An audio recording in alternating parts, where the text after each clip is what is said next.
The number one goal for Matt Canada this offseason and going into next season as the retained Steelers offensive coordinator is to develop Kenny Pickett. But how does he do that? We talk about top goals on the top of the list for the Steelers in this offseason. Also, our tight end grades, final grades on Stars and Skulls for the Steelers this season, and our picks for the weekend in divisional playoff rounds. I'm Chris Carter, joined today by Alan Saunders of Pittsburgh Sports Now. It's going to be a fun episode. Let's get into it. You are Locked On Steelers, your daily Pittsburgh Steelers podcast, part of the Locked On Podcast Network, your team every day.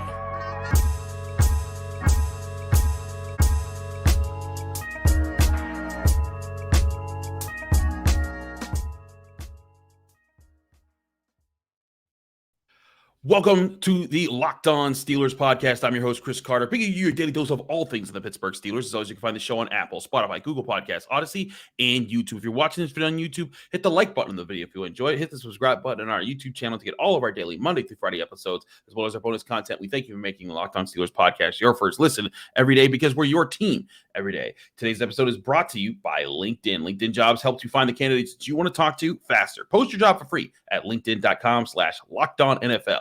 Joining us again is our man, Alan Saunders. He's on the Friday edition of the Locked On Steelers podcast. We've had him on several times. Alan, how you doing? I'm good, man. I'm good. Glad to be here. Glad to have you with us.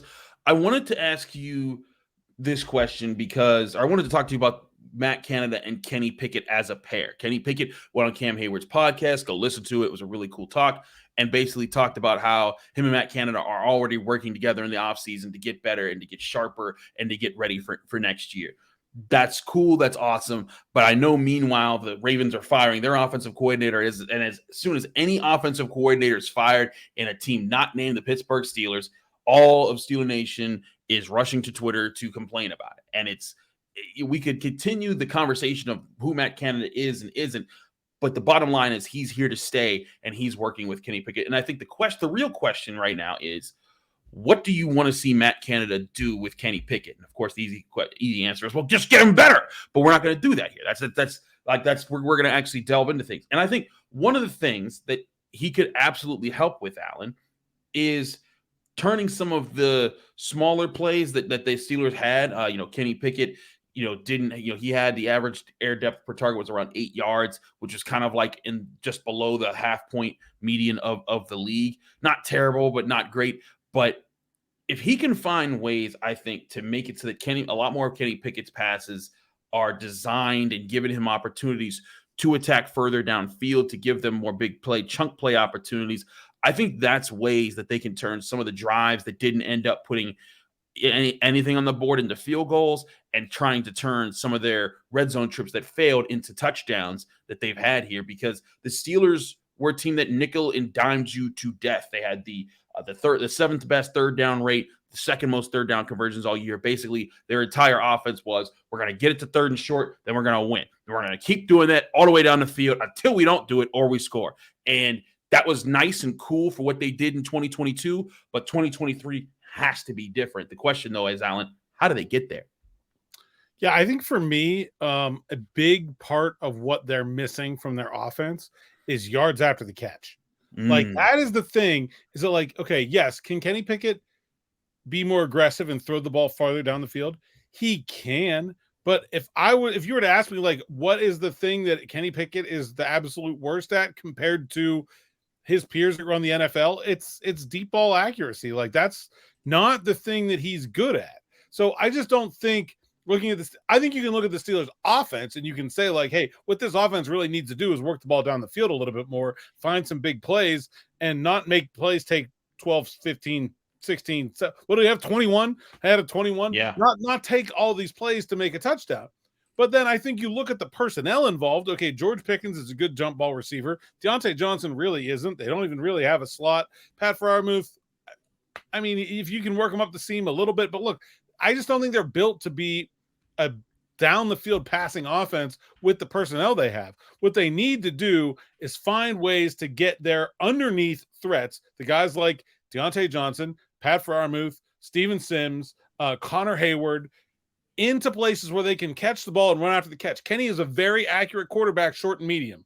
All right. He can put the ball, directly in a guy's hands where he needs to get it and be able to turn upfield. But they're not turning those skills where you have Diontae Johnson always open. Kenny, very accurate. Steelers 29th in the NFL in yards after the catch this year. I think, to me, that's the big place where they can take the structure of this offense and the personnel of this offense. And look, there's going to be changes to both of them, clearly, throughout the offseason. But just looking at what they have to work with right now, to me, that's the way you can move the ball more effectively in big chunks, is to find ways to scheme guys where they can catch and run. And it's not like they have slow receivers. I mean, Steven Sims can fly. They can get out. Like, obviously, Diontae Johnson is very fast. Like, get those guys to where they can catch the ball and move. And I think that just makes everything work a little bit better. I'd also like to see them implement a lot more play action. I thought they were very good at running the ball, but then did not take the obvious next step in being good at running the ball, and that's implementing play action. Maybe you could get some of those. We saw a lot of contested deep passes to George Pickens this year, and I like that. I'm all about that. Let's find some uncontested ones, right? Let's get some guys wide open. And then, the other thing that makes those 21 play drives not necessary, how about some one play drives? Like, what was their longest touchdown of the year? Like 30 yards? Yeah, not long. Play action is a way you can create busted coverages and get guys just flying wide open and making big, long 50, 60, 70, 80-yard touchdowns. And that makes all of your job as an offense so much easier. I agree. And, I agree. Play action is part of the formula. And I think when you look at YAC, that yards after catch element, some of it you could say, I think, is part of the, that comes from national schematics and trying to make things happen and understanding how your concepts are going to mesh with what another defense likes to do a lot. But some of it is also just executing on the field. How many times did we see Diontae Johnson get a one-on-one situation and he'd either run backwards or not get the extra yards? And it was just like, oh man, if he could make that extra guy miss, look at all the space that he could create. I think there was a clip from Mike Tomlin and George Pickens during the Raiders game where he was talking to him and saying, I'd love to see that YAC. I saw that YAC at Georgia. And, then he got him some and he was excited to see it.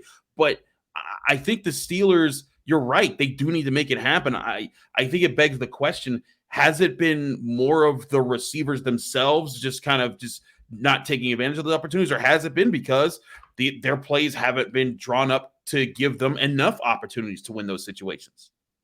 Well, I think it's pretty clear that there's been some lack of capitalizing on opportunities, specifically in Diontae Johnson's case. But I think it's pretty clear that offense didn't really scheme them enough of those opportunities. I think the big question then becomes why, right? Was it done intentionally to give Kenny Pickett higher percentage throws, try to cut down on the interceptions, which were a big problem when he first got that starting job? Well, is it a lack of faith in the offensive line to keep that center push from, it's really hard to throw slants if you got to back up, right? You have to be able to step into that throw. So I think I think it's clearly not called to maximize yards after the catch right now. I guess the question is why? And can those problems be fixed? Can the offensive line be upgraded? Do we have more faith in Kenny Pickett now that we trust him to throw these balls over the middle that maybe we didn't at the beginning of his career? And if those things can be fixed, then do you have the courage to call them? I mean, look, the farther away you get from the sideline, the lower the completion percentage is. That's the math, right? Is that like your easiest passes are all the way outside. Most of your YAC is coming in the middle. You have to be, as an offense, willing to take some more chances to create those plays, and we'll see if they are. I mean, I think there's a couple layers to it, but certainly I think a good part of it falls on Matt Canada. And the other thing here is the one thing that we didn't really see the Steelers offense do is that they never got into a game where they were really consistently chasing. Like, they were either right there with the team or they got blown out twice. The times where you would have needed to see Canada go to that would be I don't know, some game where you get down 17 in the third quarter and it's like, all right, it's time to go. But that didn't happen to the Steelers one time this whole year. They were either keeping pace with the opponent, just back and forth game, or the two times they got blown out. And so I think we didn't really see the opportunity where he was going to be forced into that situation. So I don't know how we can sit here and say he's going to do it or not do it.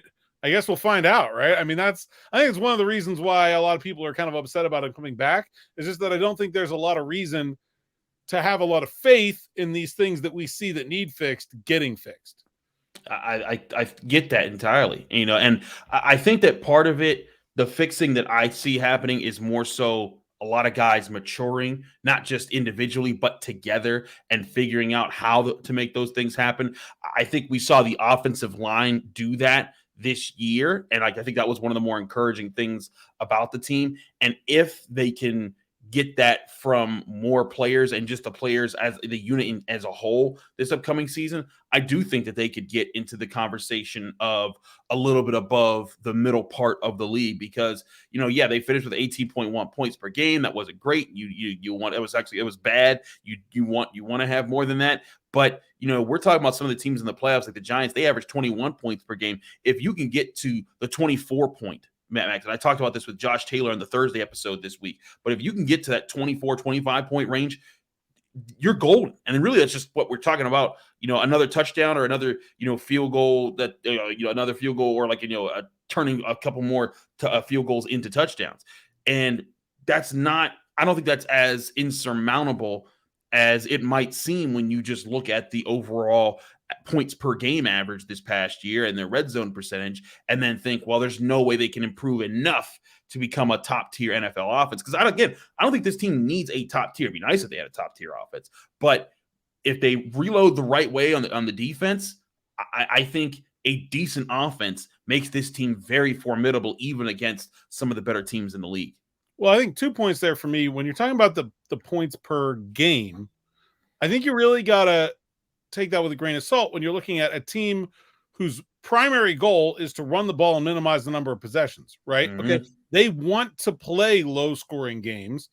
Them playing low scoring games to me is not an indictment of them doing so. Now, if you look at the points per possession, they're still low. Okay. It's not better. Okay. But I think, you like you're saying though, like, you look at 18, you say like, oh gosh, the Chiefs are way up there. The Bills are the Steelers could never get there. They don't need to get there to have success because they're playing a different game, right? Now they're going to be like the Giants. The Giants, I picked football games this year. Man, the Giants were the easiest team to pick in the entire league. You know what you did? You looked up the opposing team's run defense rank, and then you decided whether or not they could stop Saquon Barkley, and then that was the entire game. Okay, they either could and they won, or they couldn't and they lost, and it was nearly 100%. Okay, that's how the Giants worked this year.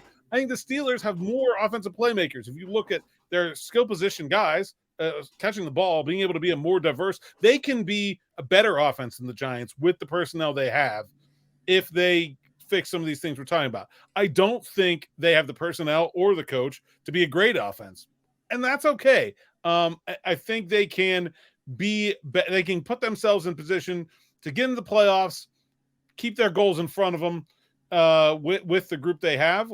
Will they win a Super Bowl because of this offense?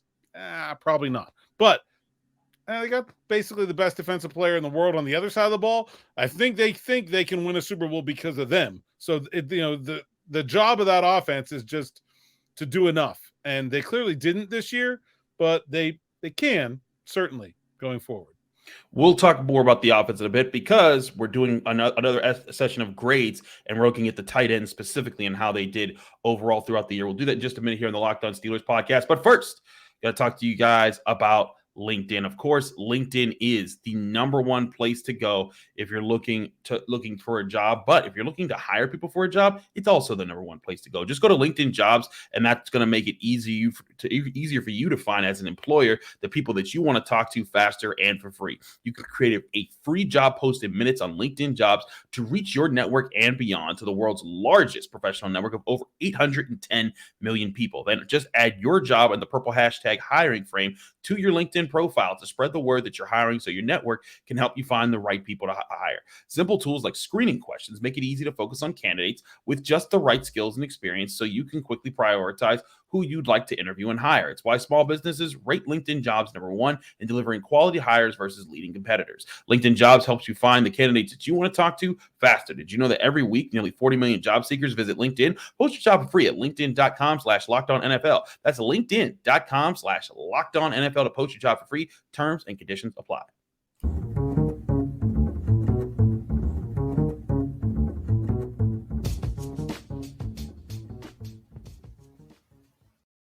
Back here on the Locked On Steelers podcast, Chris Carter, Alan Saunders, breaking it down for you here. Alan, we did grades all year long. You joined us in some of my weekly grade editions here.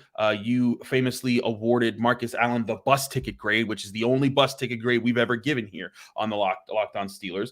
But there's no bus ticket grades in this group because we're doing tight ends, which I think need to be part of that play action conversation we were just having about getting that involved, because often the position that gets the most open off of play action is the tight end, because linebackers react the hardest on the run on run fakes, and that opens up the middle part of the field, and that's right where your tight ends go. And if a safety flocks to them, that means someone else is going to be open. So oftentimes you get that tight end opportunity. I think it's going to be really interesting to see how they grow here. But of course, we're going 3 tight ends, as the Steelers deployed all year.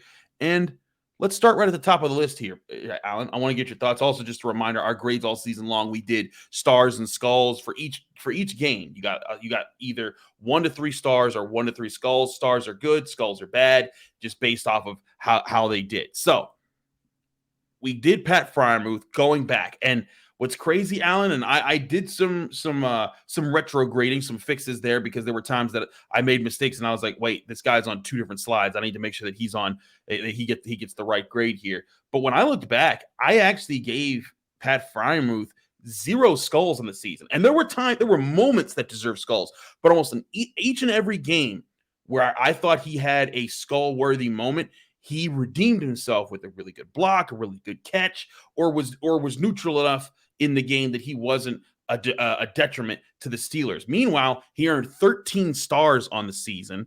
And to me, I was like, wow, that's actually remarkable. Pat Freiermuth not being a liability for the team, not crushing the team in any of their games was important. And there were moments that he could have blocked better, certainly. And there's times that I think that he missed blocks, but I thought he made up for it by being that guy in the middle part of the field who Kenny Pickett and Mitch Trubisky could rely on throughout the year.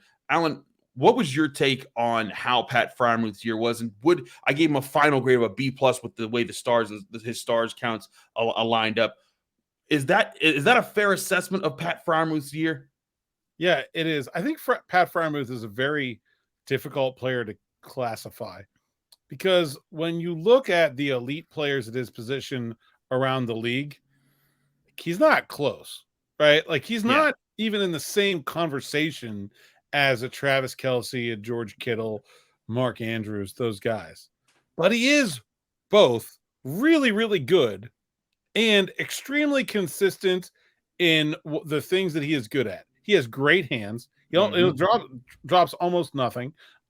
Very consistent effort, fast, gets good separation. He's open all the time. I think, honestly, Kenny Pickett probably needs to look to him more in like scramble drill situations. I don't think we saw enough of that. Obviously, that one sort of famously rolling to the left against the Ravens late, but I think we could have seen a lot more of that as the season went on. So I think he's just very consistent. His blocking really needs some work. I thought he was I agree. A big negative in the blocking game for the team. To the point where they almost never put him on the line of scrimmage the second half of the year. He was always, one step back to try to help him a little bit. So he has work to do, but I think Steelers fans really like Pat. I like Pat too a lot. I just don't think he's quite as good as some people think he is. I think a B is a very fair grade. And I think that the consistency is shown there by the lack of skulls. What he's good at, he's always good at, and he brings it every week. And I think that's its own quality that some people don't have. And I think he's very dependable. On the year, according to Pro Football Focus, he had 3 drops. That was tied for 25th most on the season. When you compare it across all tight ends who played at least 120 snaps, got 120 targets on the year. When looking at that, but again, I look at not 120. What's 20% of 50 minus that? That's so at least. I was told there would be no math. Yeah, I'm sorry. I forgot to do math on paper, so now I'm doing it in my head, and it sounds terrible. But I think I think it's actually 30. It's 30, and it's at least if you had 30 targets or more, that's what this is. That's what this comes down to. So it takes away like guys who didn't drop anything because nobody threw any pass to them. But still, either way, 3 drops on this on the season for Pat Freiermuth. I thought that you were like as the grades showed, this was a guy who you consistently 96 targets on the year and only 3 drops. That's impressive. And when it was thrown to him, he could make a play. Now, did he do enough after the catch? I think he's another guy that, maybe could get more out of that. And I think he averaged yards after the catch, 4.6 yards after catch per reception on the year. And you'd like to see that more. But again, some of that might just be scheming. Some of that just might be the situation. But you're right. As a receiving tight end, I thought he was very good. And like you said, he's not Travis Kelce, he's not Kittle, he's not Andrews, but he's still a very consistent threat. And if I'm a defense, I have to know where he is because he will hurt me if I don't. I think if he does improve his blocking, he becomes that much more of an asset because I do think part of the run blocking situations that the Steelers had to figure out was working around the times when he would miss a block at a key point, and then that defender would come in and blow the entire play up, which I think they mitigated well. But if I'm the Steelers and if I'm Mike Tomlin and I had an exit interview with Pat Freiermuth, it was, Pat, I need you to learn how to kick some butt at the line of scrimmage in this offseason. Yeah, I don't want to get like too far into the weeds with X's and O's, but you saw the second half of that season, they really started emphasizing bringing the tight end across the formation to kick out the far side blocker and blocking down on the play side. And what that's doing is instead of your tight end, having to come up out of his stance, put his hands on a guy and wrestle, it lets him get a running start and sort of block like a running back does on that backside. And I think that really did help minimize some of what, and look, Connor Heyward, who we're going to get to, is not a very good inline blocker either. And Zach Gentry probably only average. They don't really have just a giant guy who can move guys from a blocking standpoint at tight end. I do think they did a good job of scheming around it. But when they just try to line up and run inside zone where you just block whoever's in front of you, I think it shows that they don't have very good run blocking tight ends. No, I agree there. Let's move on to Zach Gentry for a minute here. I gave him a C+ on the season because when I looked back, I gave him about 5 different 1-star grades, but only 1 skull game. And I thought this was the value that he brought as a number 2 tight end, Alan. He was solid as a blocker, occasionally caught what was there. There were a couple times he had a few drops that you were like, that's not good. But and I think that was the 1 skull game that I gave him, was a game where he just had a drop or 2 that were costly and he didn't do anything to redeem it. But there were a lot of games where he made a solid block here and there that I felt was like, hey, those are the blocks they need Pat Freiermuth to make. And if he makes those blocks, I think Pat Freiermuth becomes a more complete player. But for Gentry as a number 2 tight end who you're not paying that much money, I thought he was fine. And that's why I gave him the C+ grade. But also, I think it begs the question, if he's not going to be, if he's going to be inexpensive, do you bring him back next year just to have him in the fold? Well, I thought, I actually kind of feel like they didn't use Zach Gentry enough. We're talking about them not being a good run blocking tight end group. We also talked earlier about how they didn't get that much YAC out of their slot wide receivers.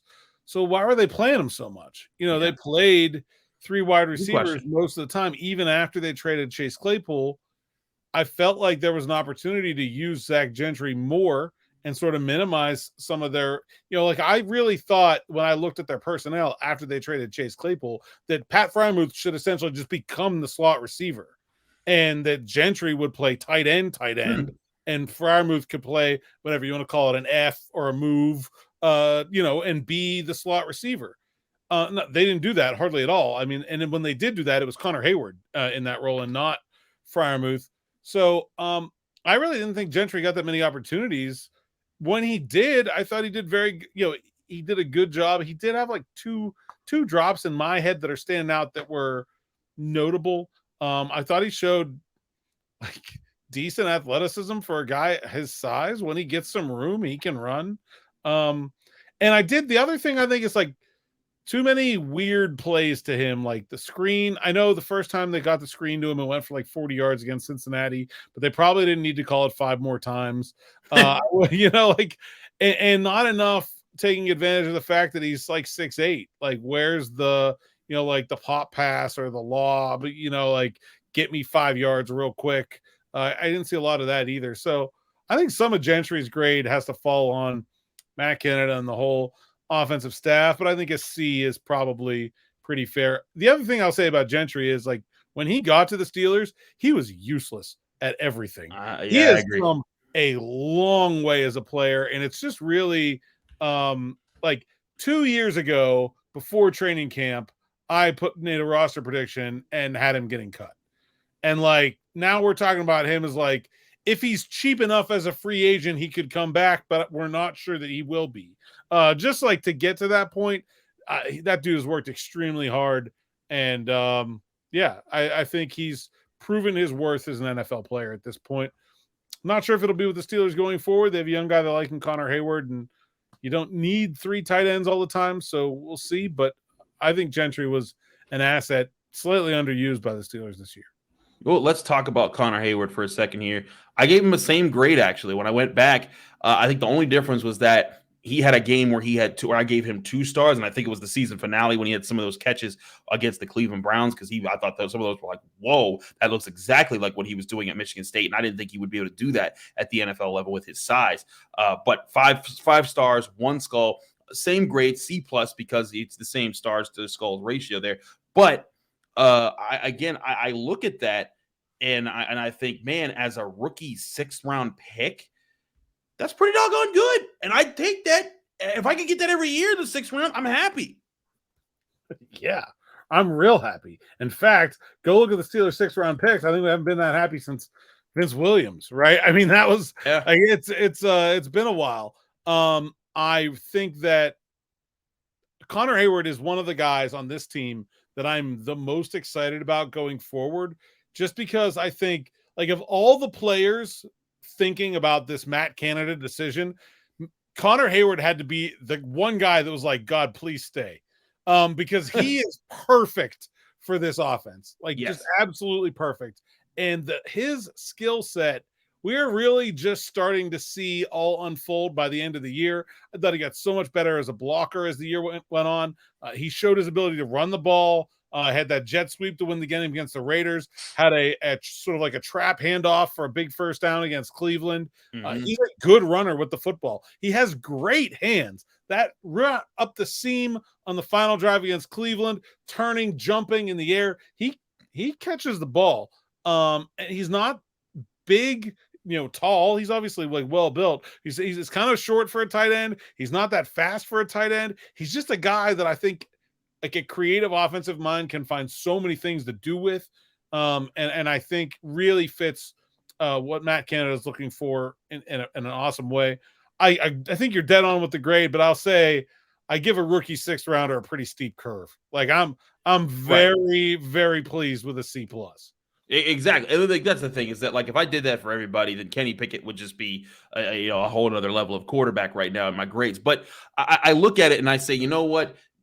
This is, being modest and keeping it there. That's exactly what you want. That's exactly what you want from him. He's not a liability. He's contributing in the small roles that he's getting. And when you contribute in the small roles that you get, you start to get bigger roles in the coming year. We'll see if that happens. Those were our tight end grades, but don't go anywhere. We still got to talk about the divisional round playoff games that are coming up this weekend. Alan and I will give our picks right here on the Locked On Steelers podcast. So don't go anywhere. We'll do that in just a minute. But first, we got to talk to you guys about Built Bar. And of course, Built Bar now, we've been telling you guys, Built Bar, you've always been able to order the same flavors to your door. And they have churro, peanut butter brownie, coconut almond. And remember, when you order a Built Bar, they're covered in 100% real chocolate, but somehow they pack only 130 calories, 4 grams of sugar, but it fits 17 grams of protein into each bar. It's amazing how they do it, but you don't have to order them to your door anymore. Now, if you're in a store, you can pick them up, and specifically in Walmart's and Sam's Club right now. If you go to the pharmacy section of a Walmart, you could find yourself a 4-bar box of Built Bars, the cookie and cream flavor, the double chocolate flavor, or the coconut puffs flavors, all in Walmart's right now. Or if you're close to a Sam's Club, you can go and grab a 13-bar box of their hits flavors, the brownie batter or churro, right there, available for you. Again, all covered in 100% real chocolate, all down to 130 calories, 4 grams of sugar, 17 grams of protein. Great. It's a great snack for if you're trying to get in shape and you want a tasty treat while not taking on too many calories. Go get yourself some Built Bars at Walmart and Sam's Club right now. You'll thank me later when you do.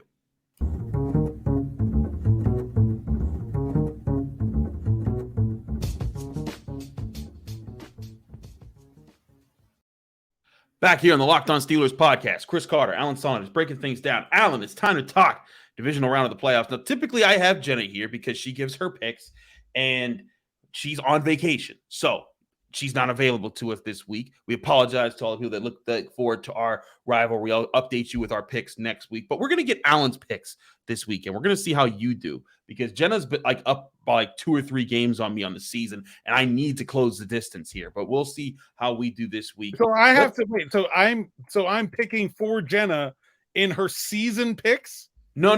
These are your picks. I'm going to text Jenna and get her picks for the weekend, and we'll keep our thing. But you and me, we got a one-on-one right here, right now. And I do apologize for people that were expecting Jenna and got me. I could be very jarring to the senses. I do apologize. No, it's totally fine because you're an extremely knowledgeable person yourself talking about the Pittsburgh Steelers. But let's get to these playoff games real quick here. The number 1 game, Saturday, 4:30 Eastern. You got the Jaguars at the Chiefs. The Jaguars, a just ridiculous rise at the end of the season to take advantage of the Titans' ridiculous fall at the end of the season, and then winning in the first round of the playoffs with a ridiculous comeback over the Las Vegas. I keep messing up because I think they're San Diego, but they're really Los Angeles. So I don't even give them any of the cities that they're in. I give them the Raiders city. Call them the Raiders. Just call them the Raiders. They're the Raiders and the Chargers. They're the Raiders and the Chargers, and no city deserves them anymore. It's ridiculous. Both of them stink and drive you crazy every year. But the Jaguars did their job. Great comeback last week. But now they're on the road facing the Chiefs coming off a bye. And that's not a good situation to be in because Andy Reid is known for winning doggone playoff games off of byes. I'm going with the Chiefs easily here. I think the Jaguars, they have had a Cinderella run to get to this point, but their carriage about to turn into the pumpkin. Yeah, Ralph Wiggum sitting on the back of the bus saying, "I'm in danger." Right? as you're describing the scenario for the you got to go into Arrowhead and the Chiefs are coming off a bye week. Yeah, Patrick Mahomes for 700 million yards this year, and to me, I don't see any way that Jacksonville can win this game. I think there's some ways they can make it a fun game. I think we've seen Doug Peterson, I think, is a good offensive mind, and I think it's really just taken the time of the season. Like, if you go look at Jacksonville's game by game, there are games of the early season that you're like, this doesn't fit what I'm seeing right now. Mm-hmm. This is a different team than it was in September and October, and they've gotten better. It's just not quite good enough and consistent enough to me to score with Patrick Mahomes, and that's what you're going to have to do to win this game. And I'm not sure that anybody is really good enough to score with Patrick Mahomes, frankly. If the Chiefs play down, I guess somebody could beat them, but I think this is an easy win for Kansas City. Are the 2016 Steelers still the only team to beat Andy Reid coming off a bye in the playoffs? I think so. That's crazy still to think about. Without scoring a touchdown. And they did it without scoring it. That was a wild. I don't think Jacksonville has the defense to go to that game plan, and that's maybe to me the biggest reason I'm very confident in Kansas City. Trevor Lawrence would have to go off for that to happen. And here's the thing: Trevor Lawrence can. I think that he has. Yeah, he can. They're number 24 defense in yards, and that's not going to get it done against that offense to me. I hear what you're saying. But hey, that's why I agree with you. The Chiefs are taking this one. Let's go to the Saturday night game. I love me NFC East rivalries because I grew up. I didn't grow up. I went to college out near Philadelphia at the first HBCU chain university where I was surrounded by Eagles fans, but there were always Giants fans and Cowboys fans and those two. The other, no one cares about Washington. But whenever any of those 3 teams played, the hatred that would just be there between the fan bases was just so entertaining to watch. I cannot wait for the Giants. By the way, these are Jenna Harner's Giants, by the way. Watch a Giants game with Jenna Harner. She's a different person. You think she's nice on here, she will tear your throat out in the middle of those games. I've seen it in when she's watching. I have to make that happen. but yeah, certainly. But I'm sure she'll be watching. But still, Giants 6th seed, getting the upset over the Vikings. Now they face the Eagles. Alan, the Eagles, they got back Jalen Hurts. Everything looks fine. He's going to be back. He's going to be ready to go. Do they just pick up where they left off, or is this a stumble game right here? I mean, I can't say what I said earlier and not say what I'm going to say now. The way you know if a team can beat the Giants is if they can stop the run. Philly can't do it. They have the best defensive line in football, 4.6 yards per carry against this season.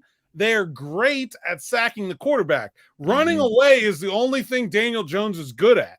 Okay, like their strengths line up exactly opposite New York's. I like the Giants in this one. Maybe it's just Jenna's spot.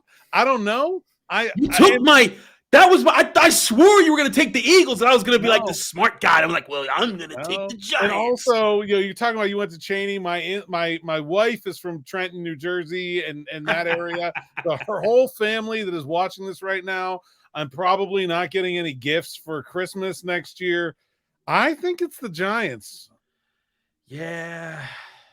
I think it's the Giants, too. I'm right with you, man. The Eagles have been bad at stuffing the run. I also think on top of this, and this isn't just about the Eagles themselves. They've had wrong injuries at the wrong times. Jordan Davis getting injured, I think, was actually a really big blow to that defensive front, too. But also, Jalen Hurts, I know he played at the end of the – but I think that him coming back, it's going to take time to get that rhythm back. He's not – he's not a long time vet yet. Like this was the year where he was poking up and looking like an MVP, and then that progress was derailed. And I'm just not so sure he picks things up and gets things moving right away again.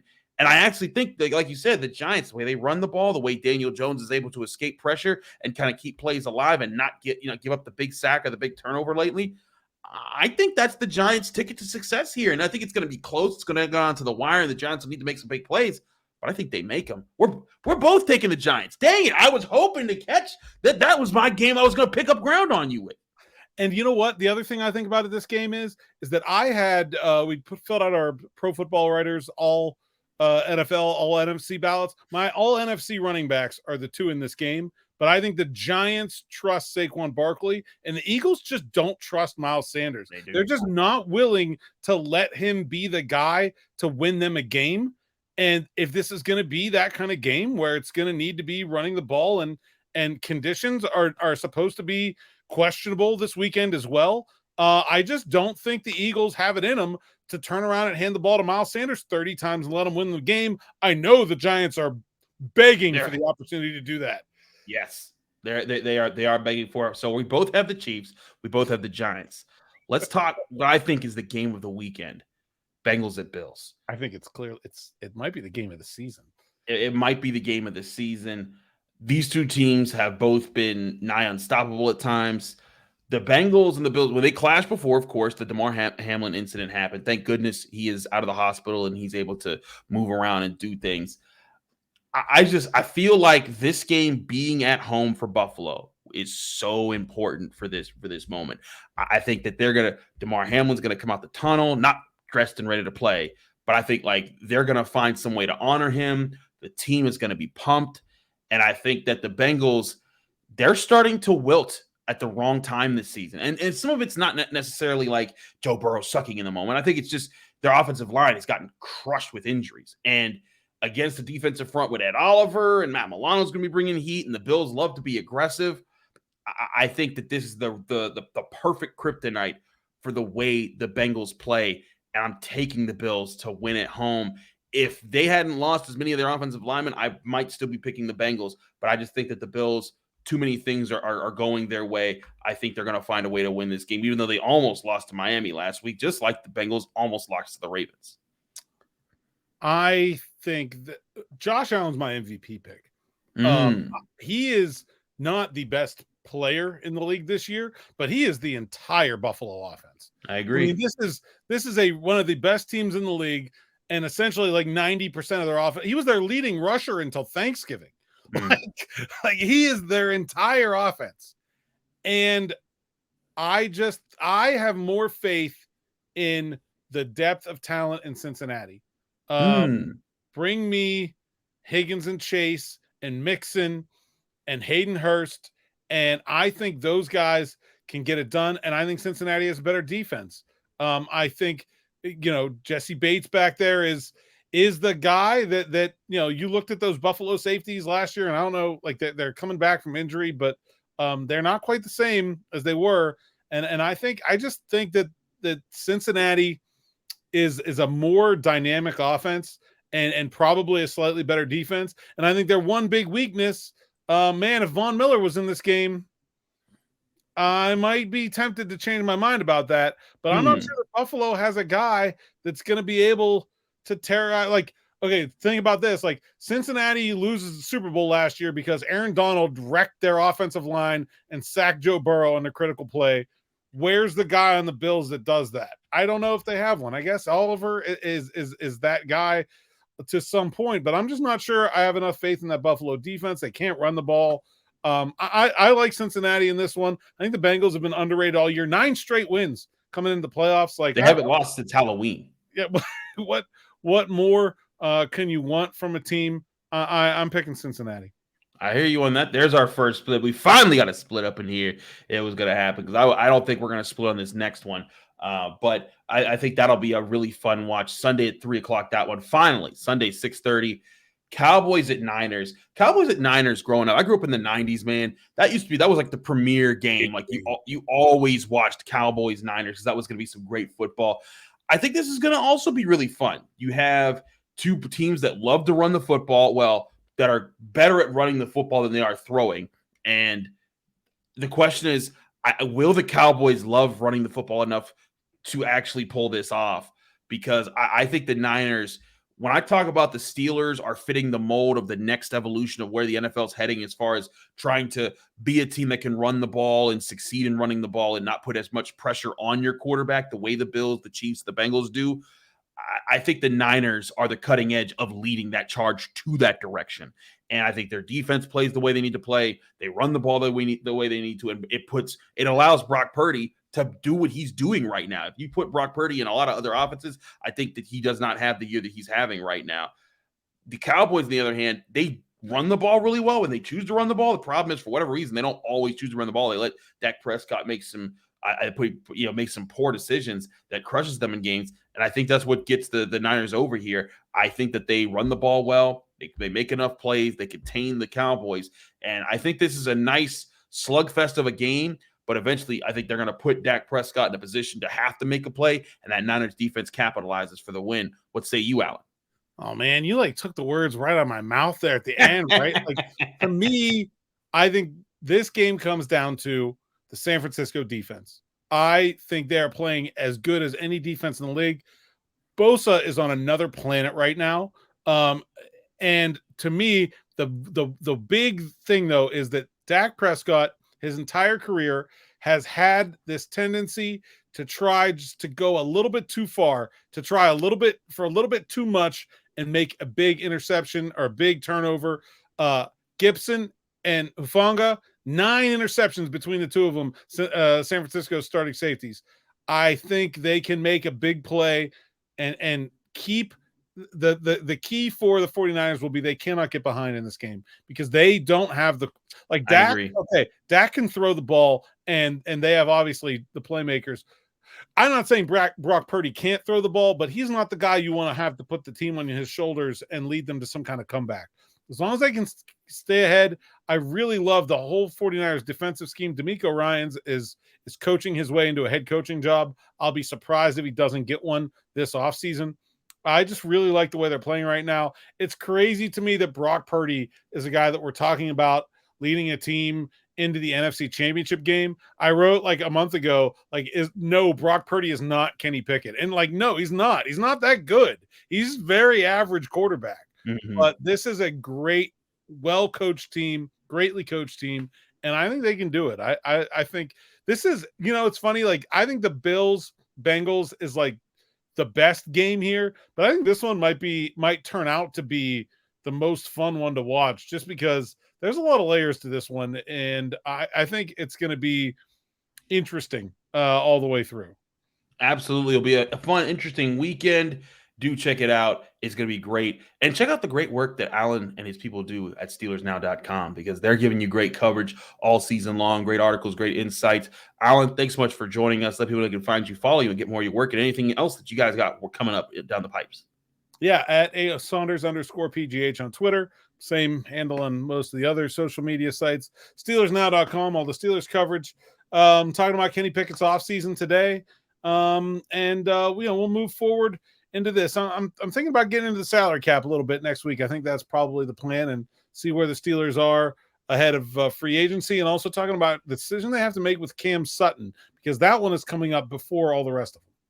Agreed. That's a big one. We'll see what the Steelers decide to do. I'm Chris Carter, host of the Locked On Steelers podcast. Thanks so much for joining. You can find us on Apple, Spotify, Google Podcasts, Odyssey, and YouTube. If you're enjoying this episode on YouTube, please like this video, subscribe to our YouTube channel to get all of our daily Monday through Friday episodes. We appreciate everyone who does do that. If you're also enjoying the show, the other way to support us, go on Apple Podcasts, leave us a 5-star review with a positive comment. Do both at the same time. You get a special shout out at the end of the show. Like this person, we got Nick the Goat giving us a 5-star review. Says, love the podcast. It's my go-to for all my Steelers news. Thanks so much, Nick. Appreciate you. You can get your shout out by giving us a 5-star review on Apple Podcasts. We'll see you again next week after the playoffs right here on the Locked On Steelers podcast. Stay tuned and have a great weekend.